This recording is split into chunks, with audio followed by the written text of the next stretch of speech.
Kabalen, miminga tamo po kareng sakit ngening kauran.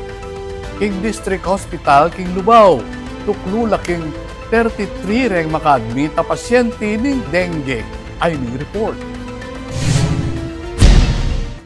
Tuklula king 33 reng bilang dareng pasyenteng ating dengue kasalukuyan na maka-admit king Escolastica Romero District Hospital king Balenning Lubao. King report ning hospital 16 kareti reng mangatwa kabilang reng pilang mabuktot kabang 17 naman reng anak kabilang in 2-month-old abingot. Ibat la reng pasyente kareng miyaya liwang barangay king Lubao at kareng Kasipi nga Balen.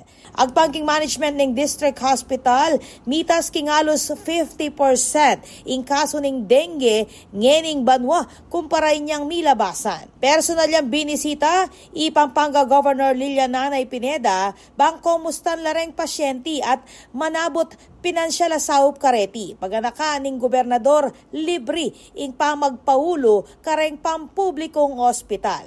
Babalada reng doktor seryoso at makamate ing sakita dengue nung mipaboren kabilang kareng sintomas naniti ing lagnat, sakit buntok, balangingi, tamanyuka, tamagdinat at pantal. Paganakada reng otoridad, panatilyan ning kalinisan king paligid at iwasan lareng lugar amalyaring pagdatunan dareng amok. Ako po, Patricia Mamangon para king News Force Pampanga. Balitang Tutuking Balen, susuyo.